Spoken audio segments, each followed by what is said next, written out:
Hey, remember us? It is the Fenway Rundown. Chris Cotillo here in Philly. Sean McAdam back home after quite the long vacation. People are talking about it. So, good to see that you are, Sure. yeah, good to see that you are back and wanting, if not needing, to talk about the Red Sox once again. As if you are a diehard listener of this show, we very much appreciate that. You might have noticed that we went almost 2 weeks without doing a pod. That is just the way the schedule broke. Sean was on vacation in Maine. I was at a wedding, all-star break, all that type of stuff. Here we are on July 22nd, about 10 days before the trade deadline, and in the middle of what is a very, very busy stretch for the Red Sox, not just on the field, but off of it. The MLB draft was last week. The MLB trade deadline is next week. And in the middle of it all, the Red Sox have surged. They've kind of come crashing back to earth here in the last 4 days. Sean, when we last recorded on July 10th, I think they had just wrapped up the 6 games and the wins over Washington and Colorado. As we sit here with 2+ series past us now, a 4 game sweep over the Rays before the break seems like a long time ago, but not in pod years. And then lose 2 out of 3 at Wrigley, and then last night's weird game here. Take stock, Sean, of these Boston Red Sox at this point. Yeah, well, certainly in much better shape than they were even 3 weeks or a month ago, having reinserted themselves into the playoff chase. And I think they remain there. And barring some total collapse here over the next couple of weeks, I think they'll stay there. The 4 games after the break are not a huge concern to me in the big picture. Other than kind of a Chris Murphy meltdown on Saturday. They've gotten good pitching throughout. You had a 3-run homer against Giolito in the second half opener that cost them in a big way. They pull one out on Sunday with Crochet and a couple of big homers from uh, Bregman and Abreu. And then last night's just kind of a freaky ending, right? I mean, your basic walk-off catcher's interference, not something you see every day. Been 50 something years since that's last happened. I think they should be encouraged by what they saw from Walker Buehler on Monday night as he continues to make progress and big steps forward over the last couple of weeks. The offense has been quieted some, but I think you can chalk some of that up to the quality of pitching they've faced with 2 good teams, the Cubs and Phillies. Let's see where they are Sunday, but I think they are holding up okay, even though the 1-3 record's not going to impress anybody in this stretch. Yeah, especially when you look at, on paper, Bueller versus Wheeler last night. I think people looked at that and said, oh, it's going to be a tough one to win. They hung in. I think, the story, of course, was the weird catcher's interference to end the game, something that's barely been seen before in baseball. But, really it comes down to they had their chances. They were 1 for 10 with runners in scoring position, including there in the top of the 10th. If you're a road team and you don't score in the top of the 10th, your reliever comes in with a man on second and no outs, and that's the winning run. And the Phillies wanted to bunt him over there, ended up with a walk, a wild pitch, an intentional walk, and bases loaded, no outs. Like, ooh, it's fluky. It's crazy that Narvaez had that catcher's interference. Chances are that guy was going to score regardless. So, Right. They just is were one of they those were things. probably headed for a loss. It just got a little weirder by what happened. Yeah, but regardless, 54 and 48 in sole possession of the third wild card spot, 6 back in the division. Fangraphs has them at a 45.6% chance to make the playoffs. That number you'd look at and say, well, they're in possession of a playoff spot. Now, why is that? It is because, as it always is this time of year, the middle of the American League is vast. There's a lot of teams that are very much in this thing. We'll see who buys and sells over the next few days. But between the Yankees, who now have the top wild card spot with the Blue Jays controlling the East at the moment, and the Minnesota Twins, that who are 5 games back of the Red Sox and 7 back of the Yankees. That's a big gap this time of year. There are 3, 4, 5, 6, 7, 8, 9 teams within 7 games of each other. That's the Yankees, Mariners, and Red Sox. The Rays right behind the Red Sox with 1.5. The Rangers 2.5. Cleveland, the Angels, the Royals, and the Twins. There's some talented teams in that group. A lot of them we'll see down the stretch here, but You have to look no farther than last year and the Tigers getting hot to see, one of those teams that's 5, 6 games back vaults itself into contention. And so right now, the playoff odds, according to Fangraphs, I know people have different opinions on those, have the Red Sox with a slightly lower than 50% chance to make it. Yeah. Look, Still, you've got the mushy middle there, right? With a yeah, lot of teams hanging around 500, either a few games over or a few games under. And that's really all it takes. If you get to Labor Day at 500, you are by definition a playoff contender. Some purists may not like that. Some may rebel against the notion that you only have to win half your games to get into the postseason. But that's the reality of the math now with the third wild card. And that's why you're also seeing not a lot of teams lined up to sell next Thursday because everybody's been, uh, whether it's choose your word, whether it's deluded or convinced that they're in this thing because they're within striking distance of the break even point.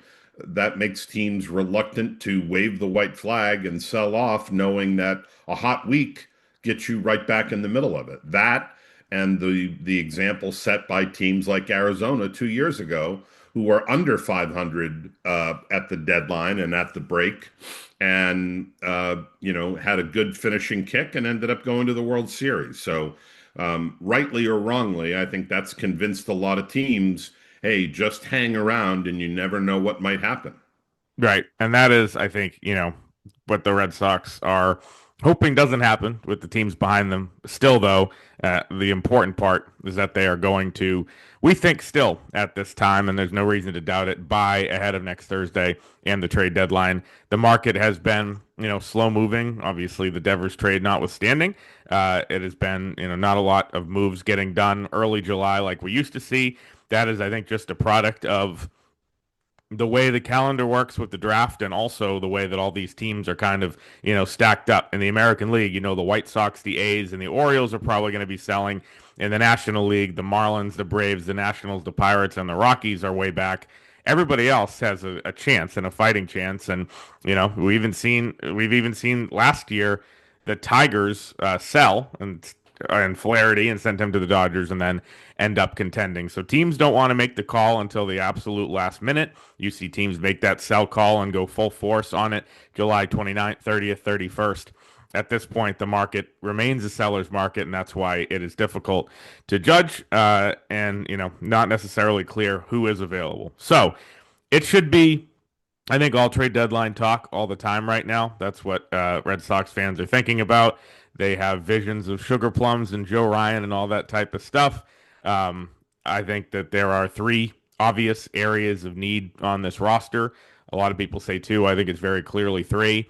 Starting rotation. I look at that a little differently than everybody else. Everybody wants that impact number two arm. When you look in reality, that's hard to do this time of year, especially when it comes to control.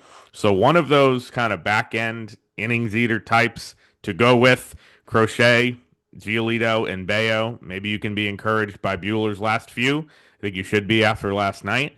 You add one more guy to that mix, and you have Fitz and Harrison, and maybe eventually Houck is depth and Criswell. I feel like you're in an okay spot. First base, the production is there from Roby Gonzalez, but Abraham Toro has kind of become Abraham Toro here. Someone like O'Hearn or Naylor or one of these guys would probably be a perfect fit as a rental. That makes some sense. They like controllable options, of course. We wrote about Yandy Diaz. Again, realistic versus what you can get this time of year. And then I think the bullpen is a huge need. I just think, time and time again, teams look at it and say, well, we're going to be able to find arms somewhere. And, the Red Sox, I think, were banking on maybe converting one or two of those rehabbing starters into relievers as they came back. It's just, you look at a game like last night, right? They use Chapman, they use Whitlock, who's been really good for a lot of the year. And then in the 10th, you go to Jordan Hicks. And I know they want to get Jordan Hicks going. They got him in the Devers trade. He has a track record, but he's not there yet on the trust tree. And Jorge Alcala is not there yet. And, you've used a lot of Wilson and Weissert and Bernardino. I just feel like they could use, two arms to me. I know that's a big ask, but in the next tier above what Lucas Sims and Garcia were last year, which you just, I think, would qualify as just a guy types.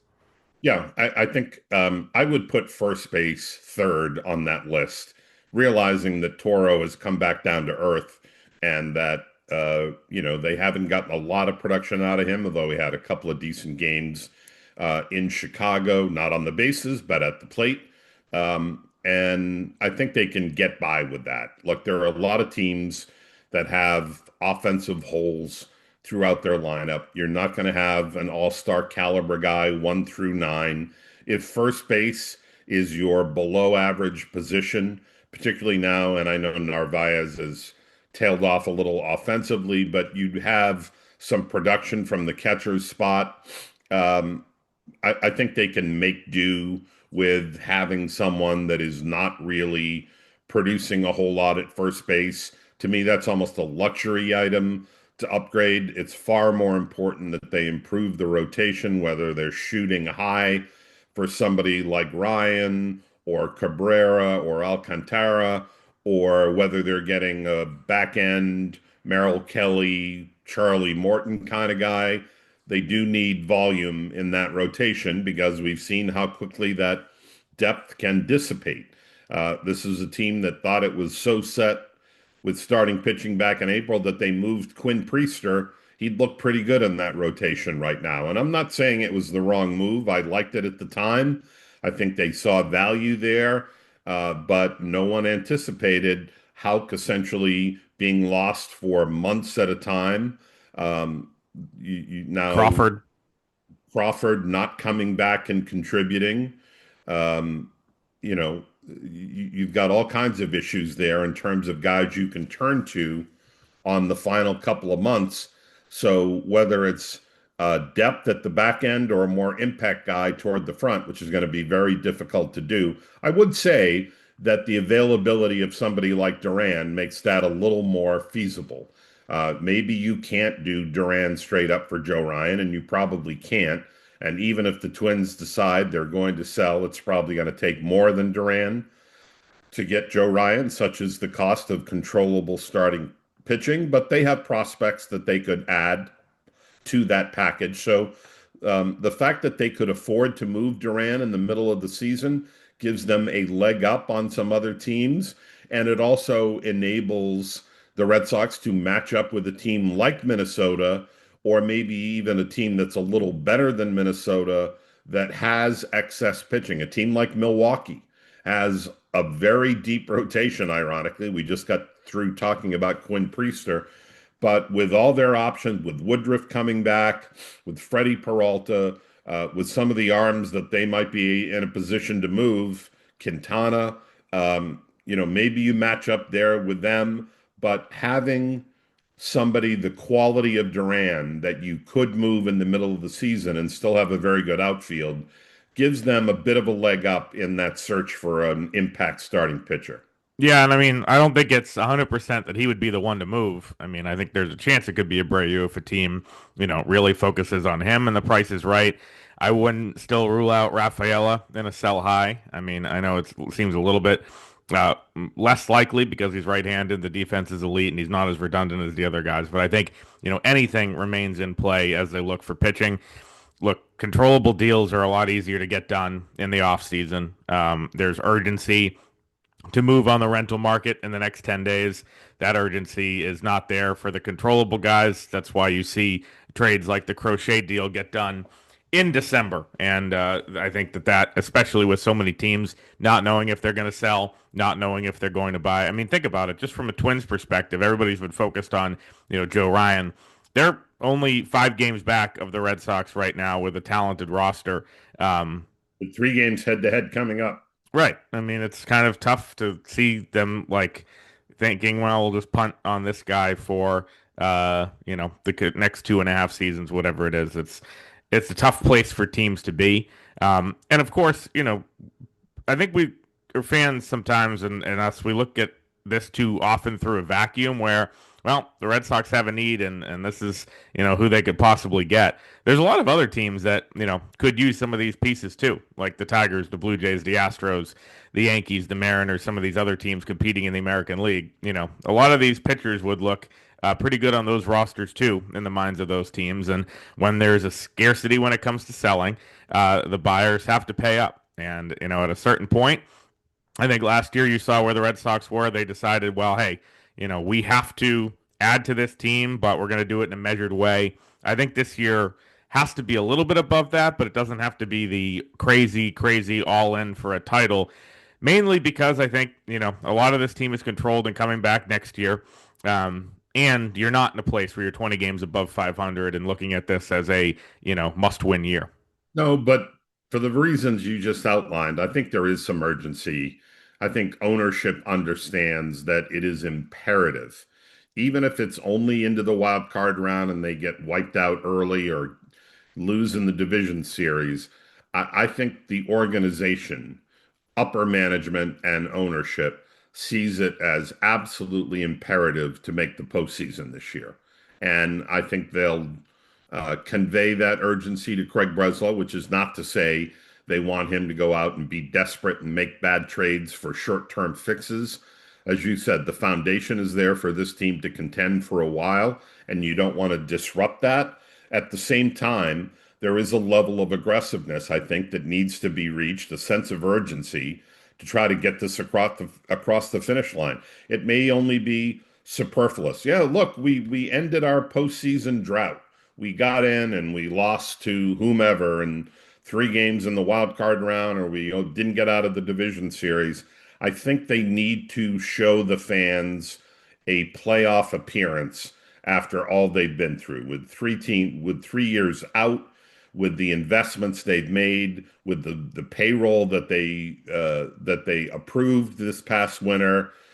Even the Devers trade, I think, ups the ante here. Okay, you made that trade because you said it was a baseball trade. Well, it better not be what keeps you out of October. So I think they're going to proceed pretty aggressively here in the next week and a half. Yep. And again, that market has really not moved. If you had to make a prediction at this hour, who are they getting? I could see, you know, a Merrill Kelly as being a guy that they like, a guy with a proven track record in October, a guy whose stuff doesn't wow you, but figures out how to get people out at 92, 93. Not the most expensive guy out there. He won't be cheap, that's for sure. Any guy that you could add to a playoff rotation is going to cost you, but I can see that, and I can see maybe O'Hearn. I can see Kelly and O'Hearn as being the upgrades.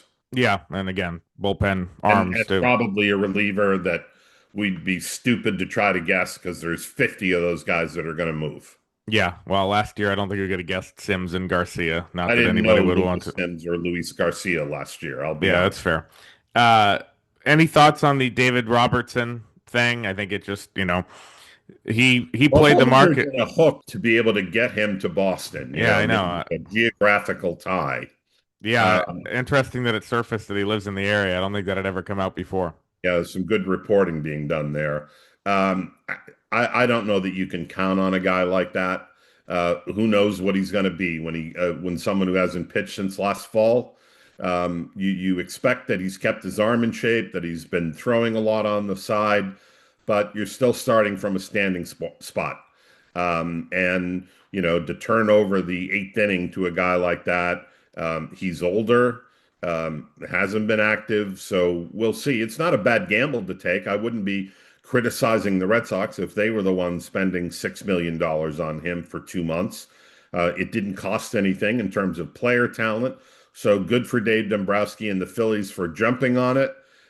We don't know how close the Red Sox came, what Robertson's thoughts were about where he wanted to go, how the Red Sox scouts who had watched him throw thought about what they saw.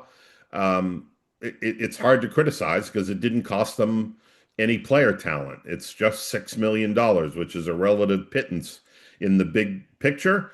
But I also wouldn't be counting on him to be the Rolaids relief guy of 2025 here and how big an impact he's going to make. Yeah, and like I think as you mentioned, I think these are teams looking at opportunity cost.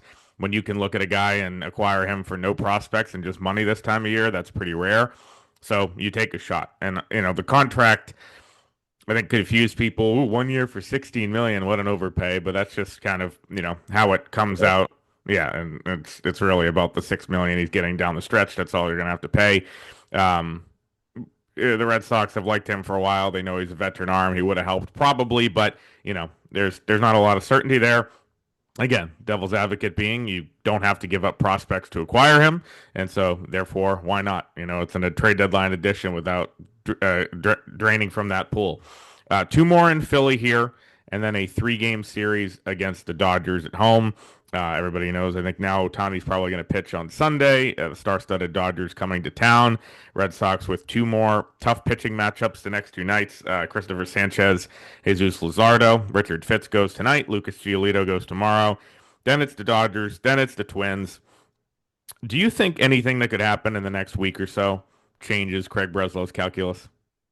I mean, in a worst case scenario, if they were to lose their last six in a row, I don't think so. They'd still be a 500 team. They'd still think that they had a chance to do something over the final couple of months. At this point, no. I think they built up that cushion a little bit before the break, and that protected them from, a short losing streak, changing their outlook. I don't see anything very dramatic that could happen that could substantially alter their plans. I've said I think they're going to be pretty aggressive. I believe that. I don't think a 5 game winning streak in the next few days changes that, nor do I think a tough week against two good teams is going to necessarily turn them into sellers. In Yeah. fact, Well, I don't see any scenario whereby that happens. yeah. I just, and I wrote it the day before the break. You're looking at a team that has done this in the past. The pre-All-Star game surge here, I think it was obviously greater than we've ever seen before. 10 games in a row, they vault themselves into contention. Everything's good. They're going to buy no matter what. And then you get to a point, well, a couple weeks after are iffy, and then there's always a collapse in August. And I think, some of that can be attributed to the lack of moves they've made in the last few years. You can argue last year, but that the moves didn't help. They still made 5 trades. To go over 5 on them is kind of difficult. I know those guys weren't world beaters. So you can look at that, but I think there is kind of the pressure on Alex Cora now to get this team to keep playing well and to get the most out of them. It's not just the Phillies, the Dodgers, and then that series in Minnesota. They come home and they face the Astros and the Royals, who, talented, underperforming, and then a tough road trip to start August, Padres and Astros. The schedule gets a little easier as you get on to late August with the Marlins, the Orioles twice, and the Pirates. But before August 10th or August 15th or so, there are some tough games here. And, this is kind of, as I said the other day, like time to figure out who you are. I know you're not super worried about 1 and 3, but it's not the start that they wanted. And again, a tough, next 5 coming up too. Yep. Um, won't argue the point. I just don't think that it's catastrophic or changes their outlook next Thursday. Yeah, and it probably doesn't. We will obviously have plenty of coverage coming up. Special guest for the second Fenway Rundown of the week. Of course, if there's any trades, we will hop on for an emergency version. Sean and I will both be in Minnesota next week for the lead up to the trade deadline. Plenty of coverage coming there too.